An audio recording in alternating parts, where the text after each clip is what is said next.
Hola oyentes de Radio Sefarad, volvemos a encontrarnos con Pablo Dreisig en Argentina para seguir hablando de Atenas y Jerusalén, las tensiones filosóficas entre estos dos polos de pensamiento.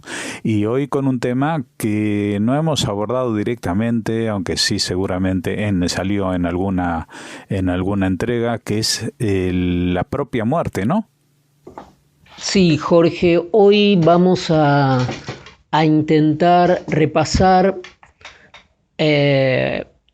nuevamente uno de los grandes temas en los que la tradición de Atenas y la tradición de Jerusalén encuentran modalidades diversas y modalidades diversas que nosotros heredamos. Y en este caso se trata de la muerte propia, es decir, frente a la muerte propia. Y frente a la muerte propia no es unívoca la relación ni en la tradición griega ni en las tradiciones de Jerusalén.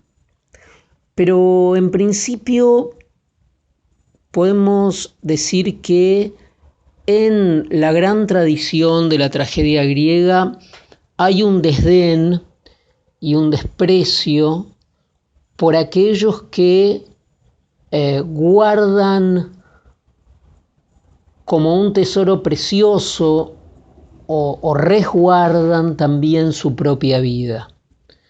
Es decir, el resguardo de la propia vida es antinómico con la valentía. La virtud de la valentía precisamente se opone a un extremo cuidado o a una extrema atención sobre la autopreservación, sobre el mantenimiento o la subsistencia propia. Eso, podríamos decir, es adjudicable, adosable a toda la tradición trágica y a la tradición épica.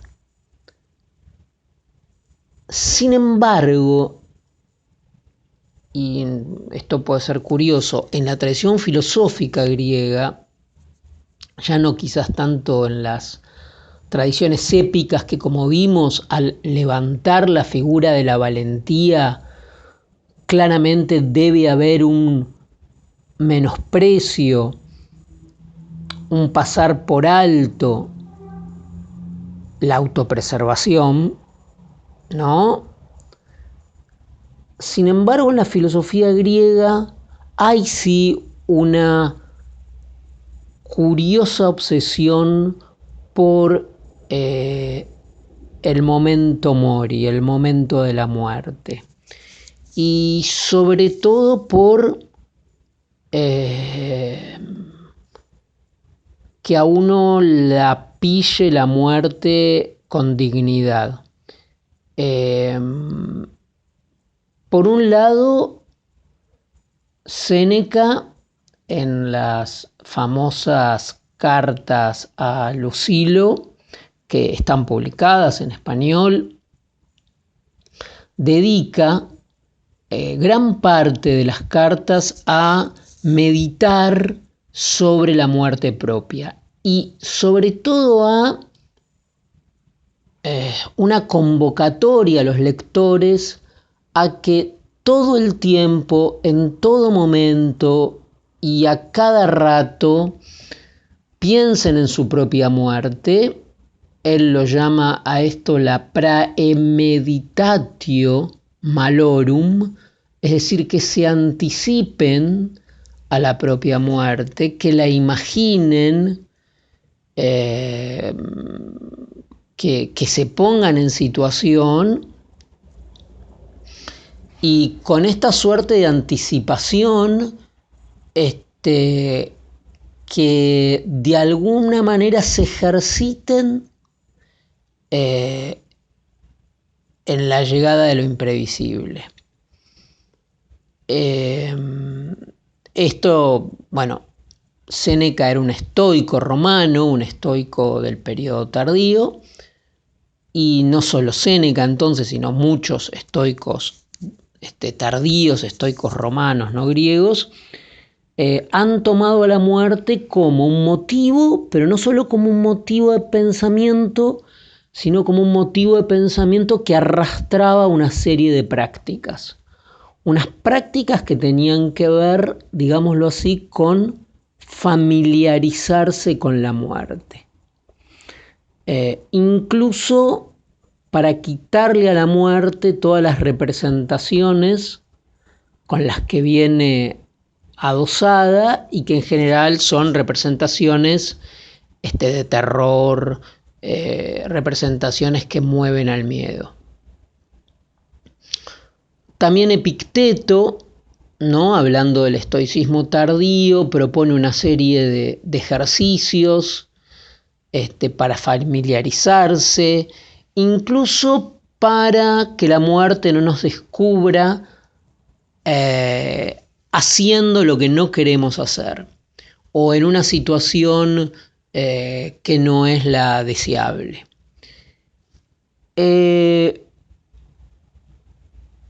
Es curioso también que este motivo recurrente de incluso tomar a la filosofía como el arte de saber morir, una definición compartida por muchos filósofos de la antigüedad, en que la filosofía no sería otra cosa que poder pensar en la muerte, un vector de pensamiento que quizás concluye en Heidegger, pensando en la muerte, en la angustia y en precursar la muerte. Esa es una terminología de Heidegger, ¿no? De anticipar la muerte, de empuñar.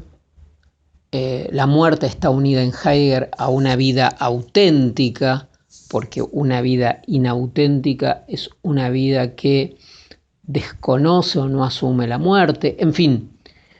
Pero es curioso que haya sido un pensador judío en el siglo XVII, en el 1600, Baruch Spinoza, quien haya proferido la frase, la digo de memoria, más o menos en nada piensa menos un hombre sabio que en su muerte. Por supuesto, Spinoza, que había leído no solo la Carta 12 a Lucilo de Séneca, sino que había leído a Epicteto y había leído muy bien a los estoicos, porque aparte es una gran influencia en su obra, haya rechazado de plano y tan radicalmente toda esta orientación a la que hicimos referencia antes y con ese dictum de en nada piensa menos un hombre sabio que en su muerte, vaya a contrapelo de toda una tradición que tenía detrás. Pero todavía, y esto es lo que quería traer, todavía detrás de Spinoza, un personaje bíblico, podríamos decir, no muy frecuentado, no muy citado, incluso dentro de la Biblia o del Tanaj,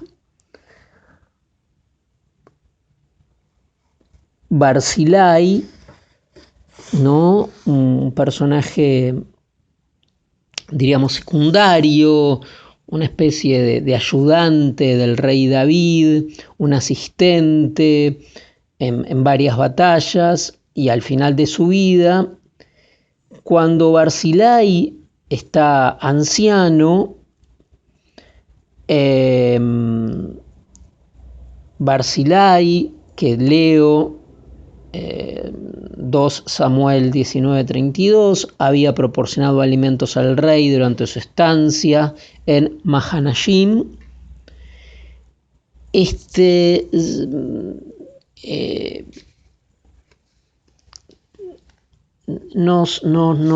nos ofrece este parlamento tan singular que voy a leer ahora. Dijo el rey, ¿no? Es David, a Barzillai: sigue conmigo y yo te mantendré junto a mí en Jerusalén. Pero Barzillai dijo al rey: ¿cuántos podrán ser los años de mi vida para que suba con el rey a Jerusalén? 80 años tengo. ¿Puedo hoy distinguir entre lo bueno y lo malo? Tu siervo no llega ya a saborear lo que come o bebe, ni alcanzo ya a oír la voz de los cantores y cantoras. ¿Por qué tu siervo ha de seguir siendo una carga para el rey mi señor? Permite que tu siervo, y fíjate Jorge la figura retórica que usa, se vuelva para morir en mi ciudad, se vuelva para morir en mi ciudad, junto al sepulcro de mi padre y de mi madre. Es interesante primero la calma que transmite Barzillai ante un momento en que incluso en la tragedia griega, precursando la muerte, los personajes quedan sumidos en una especie de desesperación destinal, ¿no? Enfrentados a lo ineluctible, a lo irreversible. Y bueno, finalmente esto es la estofa de la tragedia, ¿no? Lo ineluctible, lo irreparable. En lugar de ir derecho hacia la fatalidad, el personaje se vuelve para morir. Es decir, ahí hay algo del orden de la decisión y del volverse. No es que avanza irreparablemente hacia la muerte, sino que se vuelve para morir junto a sus padres. El clima que transmite es totalmente diferente al de la tragedia griega. Pero esta idea casi secular de la muerte, porque hay una idea de la muerte despojada de premios, de castigos y aún de todo un imaginario desplegado de sufrimiento,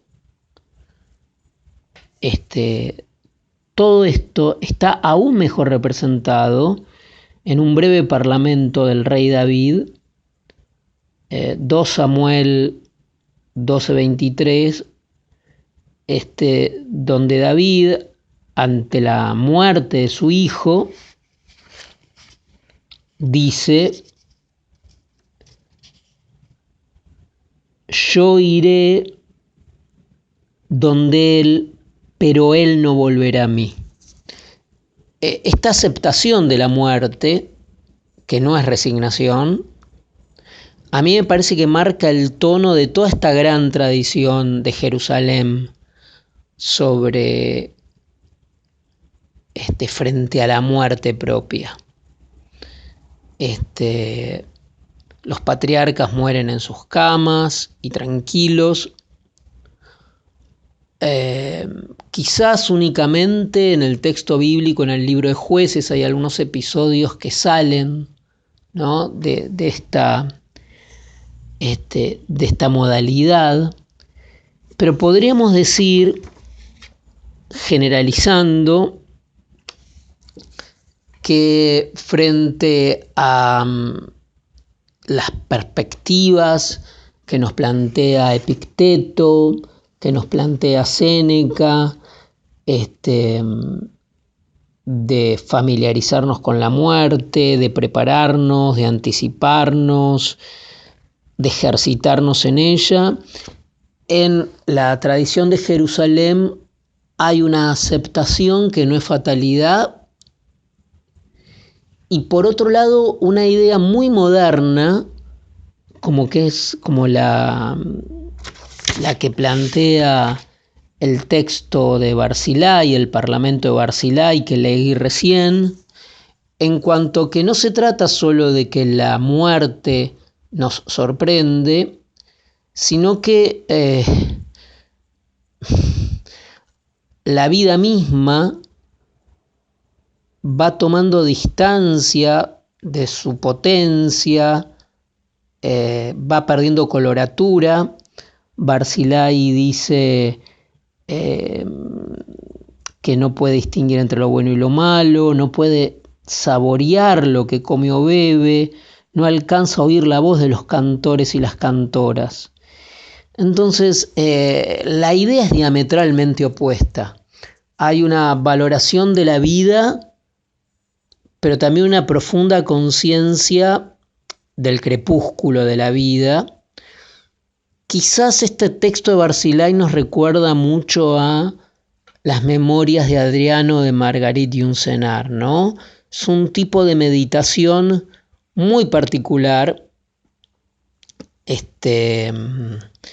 que transmite una calma que ninguna tragedia griega seguramente pudo llegar a comprender.